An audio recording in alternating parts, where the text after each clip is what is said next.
नमस्कार दोस्तों, मैं हूं डॉक्टर मनोज और आप इस समय है मेरे साथ मेरे YouTube channel health care doctor Manoj में। इस वीडियो में आपको बताने वाला हूं कि यदि आप अनिद्रा के शिकार हैं, मतलब आपको सही ढंग से रात को नींद नहीं आती है, आपकी रातें बिस्तर पे करवटें लेके गुजरती है, तो आप बिना दवाइयों के कुछ सरल तरीकों को अपना करके अनिद्रा को दूर कर सकते हैं। आपको मैं कुछ ऐसे तरीकों के बारे में बताऊंगा जिनका प्रयोग करके आप अच्छी नींद पा सकते हैं। इस विषय पर ये मेरा दूसरा वीडियो है।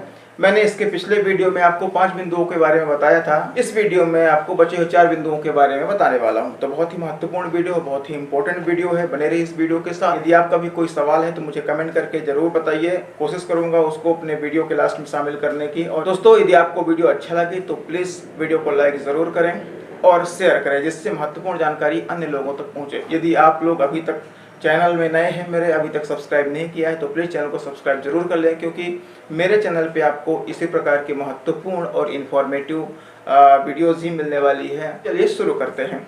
देखिए, आज का मैं जो पहला बिंदु आपको बताने वाला हूँ वो ये है कि आप अपने बिस्तर पर तभी जाएं जब आपको नींद लगे। होता यह है कि हमें नींद नहीं आती और हम अपने बिस्तर पर चले जाते हैं, और नींद ना आने के कारण हम दूसरे कामों को करना चालू कर देते हैं। जैसे मोबाइल पे कुछ काम करने लग गए, वीडियोस देखने लग गए, लैपटॉप पे काम करने लग गए, या फिर लेटे लेटे टीवी देखने लग गए। जैसा कि मैंने आपको पहले ही बताया है कि नींद आना मतलब हमारे ब्रेन का, हमारे माइंड का रिलैक्स होना है। यदि आप ऐसी एक्टिविटी करेंगे कि आपका ब्रेन रिलैक्स नहीं हो पाएगा तो आपको नींद नहीं आएगी। होता यह है कि हमारे माइंड का हमारे बेड के साथ एक कनेक्शन डेवलप होता है, बॉन्डिंग होती है। मतलब जब आप बेड पे जाते हैं तो माइंड को ये एहसास होता है कि नहीं, अब हमें सोने की ज़रूरत है, हमें सोना चाहिए। लेकिन चूंकि आपको अभी नींद आ नहीं रही है, इसलिए आपका जो ब्रेन है वो रिलैक्स ना होकर के एक्टिव हो जाता है, यानी स्टिमुलेट हो जाता है, जिस कारण से आपको नींद नहीं आती। ऐसी स्थिति में कभी भी आप अपने आप को बिस्तर पे ना रखें। इसलिए मैं आपको एडवाइस देना चाहूँगा कि आप बिस्तर पे तभी जाइए जब आपको नींद का एहसास हो, जब आपको नींद लगे।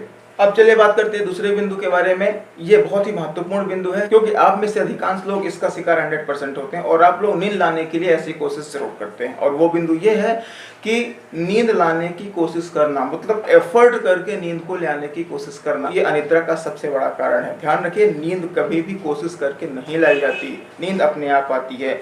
जब हमारा ब्रेन रिलैक्स होगा, हमारा माइंड शांत होगा, तो हमें ऑटोमेटिक नींद आने लगती है। अब होता यह है कि हम बिस्तर पर पड़े पड़े नींद लाने की कोशिश करते हैं, तो इस कोशिश में ब्रेन रिलैक्स नहीं हो पाता, बल्कि और वो स्टिमुलेट होता है और वो एक्टिव हो जाता है, जिसके कारण से हमें नींद नहीं आती है। इसलिए कभी भी नींद लाने की कोशिश नहीं करना चाहिए। यदि आपको नींद नहीं आ रही है तो आप बिस्तर पर लेटे भी न रहें, आप बिस्तर से उठ जाए, कोई दूसरी एक्टिविटी कर सकते हैं। मतलब कोई अच्छा साहित्य पढ़ सकते हैं, कोई अच्छा संगीत सुन सकते हैं। इससे आपका ब्रेन रिलैक्स होगा और आपको नींद आने में सहायता मिलेगी। चलिए अब बात करते हैं नेक्स्ट बिंदु के बारे में। देखिए, ये भी बहुत ही महत्वपूर्ण बिंदु है। आप विश्वास मानिए कि आप में से मैक्सिमम लोग जिनको नींद नहीं आने की समस्या है, वो इस बिंदु को या इस पॉइंट को जरूर करते हैं, और वो है अनिश्चितता। अनिश्चितता का मतलब मैं यहाँ पे आपको 4 बिंदुओं के बारे में डिस्कस करने वाला हूँ, बताने वाला हूँ। आप गौर करिए कि उनमें से आप कौन कौन सी एक्टिविटी करते हैं। देखिए, सबसे पहला होता है सोने का अनिश्चित समय, दूसरा है जगने का अनिश्चित समय, तीसरा है योगाभ्यास नहीं करना, और चौथा है मेडिटेशन नहीं करना। देखिए, होता क्या है कि हमारा एक सोने का साइकिल होता है, एक चक्र होता है, हमारा एक माइंड सेट होता है। क्या कि हमें इतने बजे सोना है, तो हमारे दिमाग में पहले से ही ऐसे मैसेज जाने लग जाते हैं कि अब ये टाइम हो रहा है, लगभग 10 बज रहे हैं, 11 बज रहे हैं, जो भी आपका सोने का टाइम होता है। तो उस टाइम पे आते आते आपको अपने आप एहसास होने लगता है कि अब नींद आने वाली है। ठीक इसी प्रकार से जगने के बारे में होता है। जब आपको जगना होता है तो एक बार आपका ब्रेन जरूर आपको मैसेज भेजता है और आपकी नींद भी खुलती है। चूंकि आलस के कारण हम ऐसा नहीं कर पाते, इसलिए वो साइकिल डिस्टर्ब होती है। अब यदि मान लीजिए आपका माइंड सेट है, आपको 10 बजे सोना है, मतलब 10 बजे सोना ही है, 6 बजे उठना है, मतलब 6 बजे उठना ही है, तो आपको एक बेहतरीन नींद आती है। लेकिन समस्या तब उत्पन्न होती है जब हम कभी रात को 10 बजे सोते हैं, कभी 12 बजे सोते हैं, कभी 2 बजे सोते हैं, कभी 3 बज जाते हैं, कभी 8 बजे लेटने के लिए चले जाते हैं। इस प्रकार से हमारा जो माइंड है वो अपने आप को सेट नहीं कर पाता, नींद के लिए अडॉप्ट नहीं कर पाता, उसको यही नहीं कंफर्म रहता कि हमें सोना कब है। इस कारण से वो शांत नहीं रहता और एक्टिव रहता है, स्टिमुलेट रहता है, और हमें नींद नहीं आती। इसलिए आप अपने सोने का टाइम निश्चित करिए, चाहे फिर 10 बजे का हो, चाहे फिर 11 बजे का हो। कोशिश यही करिए कि 10 से 11 बजे के बीच में आप सोइए, तो यह अच्छा टाइम माना जाता है। अब बात करते हैं दूसरे बिंदु के बारे में, और वो है जगने का समय। जाहिर सी बात है कि यदि आपको नींद 12 बजे लगेगी, आपकी आदत है 10 बजे सोने की, और आपको नींद 12 बजे लग रही है, 2 बजे लग रही है, 4 बजे लग रही है, तो आप 6 बजे नहीं जग पाएंगे। आपका ब्रेन एक बार आपको अलर्ट जरूर करेगा, लेकिन आप जग नहीं पाएंगे। तो ये टाइम जो है जगने का निश्चित नहीं है। तो इस कारण से जब आप लेट तक जगेंगे तो जाहिर सी बात है कि रात को आपको नींद भी देर से आएगी। इसलिए आपको सोने का टाइम और जगने का टाइम फिक्स करना चाहिए। ये बात भी सही है कि यदि मान लीजिए आप 10 बजे सोने के लिए जाते हैं और आपकी आदत नहीं है, तो ऐसा कभी नहीं होगा कि आप बिस्तर पे जाइए और आपको तुरंत नींद लग जाए। 10-5 मिनट का टाइम आगे पीछे होता है, लेकिन जब आप रेगुलर अपने टाइम के पंक्चुअल रहेंगे, परफेक्ट टाइम पर जाएंगे, तो धीरे धीरे शरीर आपको, आपका ब्रेन इस चीज़ को अडॉप्ट करेगा और आपको एक सही समय पर नींद आएगी और सही समय पर आपकी नींद खुलेगी। उसके बाद मैं बात करूंगा योग की और बात करूंगा मेडिटेशन की। देखिए, योग और मेडिटेशन दोनों हमारे बहुत सारे ब्रेन से संबंधित समस्याओं को ठीक करते हैं। इसके अलावा हमारे शारीरिक समस्याओं को भी ठीक करते हैं।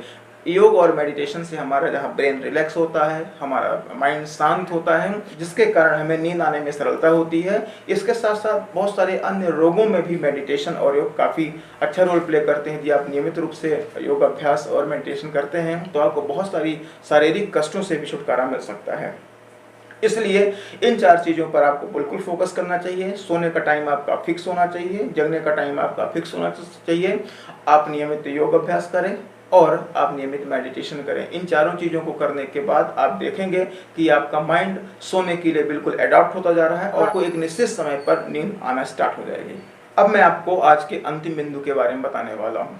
यदि आपने, जो मैंने भी आपको 8 बिंदुओं के बारे में बताया है, उन सबको ईमानदारी के साथ कर लिया है, आपने काफ़ी प्रयास किया, लेकिन फिर भी आपको नींद नहीं आ रही है, उसकी समस्या आपको ठीक नहीं हो पा रही है, तो आपको 9वें बिंदु पर जाना होगा। जी हाँ दोस्तों, फिर वही एक चारा अपने पास बचता है। देखिए, आप सभी जानते हैं कि नींद आना हमारे लिए बहुत आवश्यक है।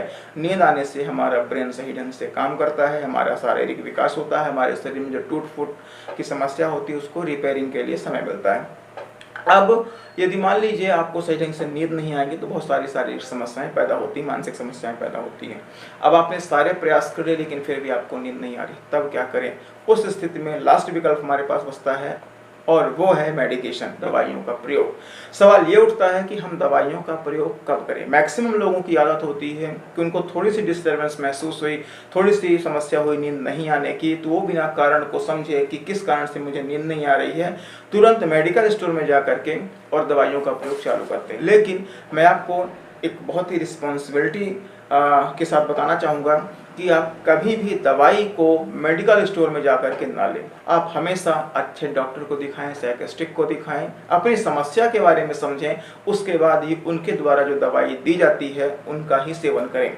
होता यह है कि वो आपकी कंडीशन के अकॉर्डिंग कितने डोज की दवाई देना है, कितनी बार देना है और कितने समय तक देना है, ये सब डिसाइड करके बताते हैं। यदि आप इंसोम्निया के शिकार हैं, आपको नींद नहीं आती, तो अपने मन से कभी भी मेडिकल स्टोर में जाकर के दवाइयों ना लें। आप एक डॉक्टर को दिखाएं और उनके द्वारा जो बताई गई दवाइयां हैं उन्हीं का प्रयोग करें। वीडियो कैसा लगा मुझे कमेंट करके जरूर बताइए।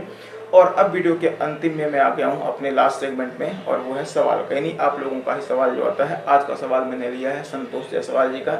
इन्होंने मुझसे सवाल पूछा है कि जो इनके लोअर जा है, यानी मैंडिबल जो है, इनके दोनों तरफ के, राइट और लेफ्ट में दोनों तरफ के इन्होंने दांत निकलवा दिए, जिसके कारण से वहाँ पे गैप बन गई है और गैप बनने के कारण इनके जो चीक है वो धंस गए हैं, गाल चिपक गए।